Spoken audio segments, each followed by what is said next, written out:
السلام علیکم ورحمۃ اللہ۔ الحمد للہ نحمدہ و نصلی علی رسولہ الکریم، اما بعد۔ محترم بزرگوں، دوستوں، عزیز ساتھیوں، اس سے پہلے ویڈیو یعنی فضائل اعمال 11 میں ہم لوگوں نے شب قدر کے سبب نزول کے بارے میں پڑھا اور سنا تھا۔ اب اس کے آگے شب قدر کی فضیلت کے بارے میں مطالعہ کریں گے انشاءاللہ۔ درود شریف پڑھ لیں۔ اللہم صلی علی محمد و علی آل محمد و بارک وسلم۔ بسم اللہ الرحمن الرحیم۔ کس قدر قابل رشک ہے وہ مشائخ جو فرماتے ہیں کہ بلوغ کے بعد سے مجھ سے شب قدر کی عبادت کبھی فوت نہیں ہوئی۔ البتہ اس رات کی تعین میں علماء امت کے درمیان میں بہت ہی کچھ اختلاف ہے۔ تقریباً 50 کے قریب اقوال ہیں، سب کا احاطہ دشوار ہے۔ البتہ مشہور اقوال کا ذکر عنقریب آنے والا ہے۔ کتب احادیث میں اس رات کی فضیلت مختلف انواع اور متعدد روایات سے وارد ہوئی ہیں، جن میں سے بعض کا ذکر آتا ہے، مگر چونکہ اس رات کی فضیلت خود قرآن پاک میں بھی مذکور ہے اور مستقل ایک سورت اس کے بارے میں نازل ہوئی ہے، اس لیے مناسب ہے کہ اول اس سورہ شریفہ کی تفسیر لکھ دی جائے۔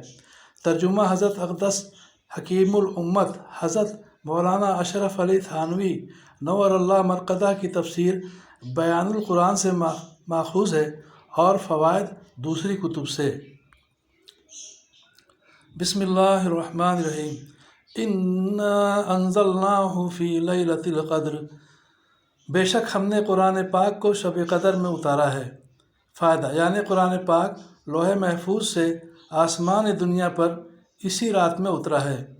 یہی ایک بات اس رات کی فضیلت کے لیے کافی تھی کہ قرآن پاک جیسی عظمت والی چیز اس میں نازل ہوئی، چہ جائے کا اس میں اور بھی بہت سے برکات و فضائل شامل ہو گئے ہوں۔ آگے زیادتی شوق کے لیے ارشاد فرماتے ہیں، وَمَا أَدْرَاكَ مَا لَيْلَةُ الْقَدْرِ، آپ کو کچھ معلوم بھی ہے کہ شب قدر کیسی بڑی چیز ہے، یعنی اس رات کی بڑائی اور فضیلت کا آپ کو علم بھی ہے کہ کتنی خوبیاں اور کس قدر فضائل اس میں ہیں۔ اس کے بعد چند فضائل کا ذکر فرماتے ہیں۔ لیلۃ القدر خیر من الف شہر، شب قدر 1000 مہینوں سے بہتر ہے، یعنی 1000 مہینے تک عبادت کرنے کا جس قدر ثواب ہے اس سے زیادہ شب قدر میں عبادت کرنے کا ثواب ہے، اور اس زیادتی کا علم بھی نہیں کہ کتنی زیادہ۔ تنزل الملائکہ، اس رات میں فرشتے اترتے ہیں۔ علامہ راضی رحمۃ اللہ علیہ لکھتے ہیں کہ ملائکہ نے جب ابتدا میں تجھے دیکھا تھا تو تجھ سے نفرت ظاہر کی تھی اور بارگاہ عالی میں عرض کیا تھا کہ ایسی چیز کو آپ پیدا فرماتے ہیں جو دنیا میں فساد اور خون بہاوے۔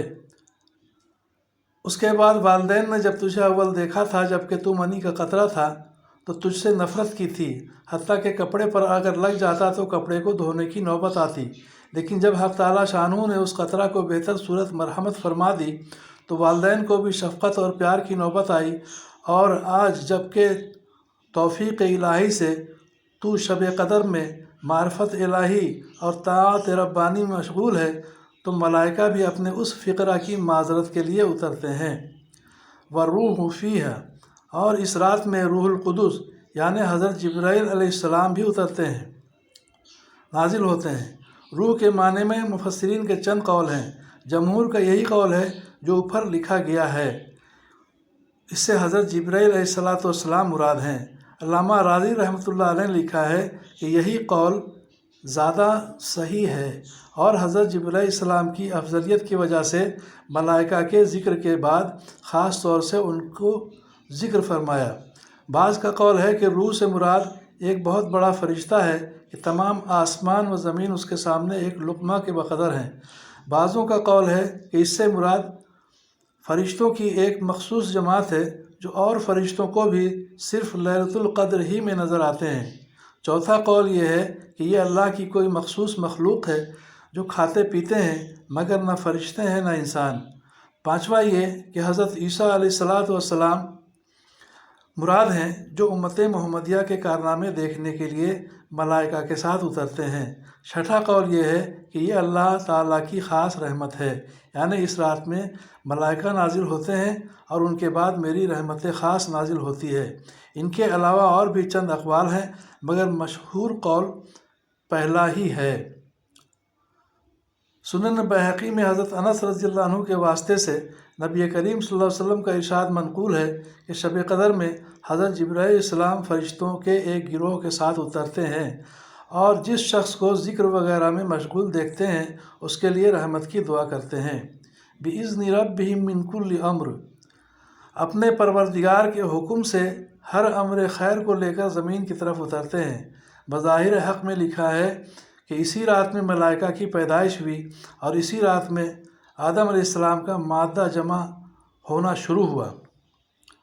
اسی رات میں جنت میں درخت لگائے گئے، اور دعا وغیرہ کا قبول ہونا تو بکثرت روایات میں وارد ہے۔ در منصور کی ایک روایت میں ہے کہ اسی رات میں حضرت عیسیٰ علیہ السلام آسمان پر اٹھائے گئے اور اسی رات میں بنی اسرائیل کی توبہ قبول ہوئی۔ سلام، وہ رات سراپا سلام ہے، یعنی تمام رات ملائکہ کی طرف سے مومنین پر سلام ہوتا رہتا ہے کہ ایک فوج آتی ہے اور دوسری جاتی ہے، جیسا کہ بعض روایت میں اس کی تصریح ہے، یا یہ مراد ہے کہ یہ رات سراپا سلامتی ہے، شر و فساد وغیرہ سے امن ہے۔ ہی حتی مطلع الفجر، وہ رات انہی برکات کے ساتھ طلوع فجر تک رہتی ہے۔ یہ نہیں کہ رات کے کسی خاص حصے میں یہ برکت ہو اور کسی میں نہ ہو، بلکہ صبح تک ان برکات کا ظہور رہتا ہے۔ اس سورہ شریفہ کے ذکر کے بعد کہ خود اللہ جل جلالہ کے کلام پاک میں اس رات کی کئی نوع کی فضیلتیں ارشاد فرمائی گئیں، احادیث کی ذکر کی ضرورت نہیں رہتی، لیکن احادیث میں بھی اس کی فضیلت بکثرت وارد ہوئی ہے۔ ان میں سے چند احادیث ذکر کی جائیں گی انشاءاللہ آئندہ۔ اللہ تعالی ہمیں بھی لیلۃ القدر کی قدر نصیب فرمائے اور اس رات میں عبادت کرنے کی توفیق عطا فرمائے، آمین یا رب العالمین۔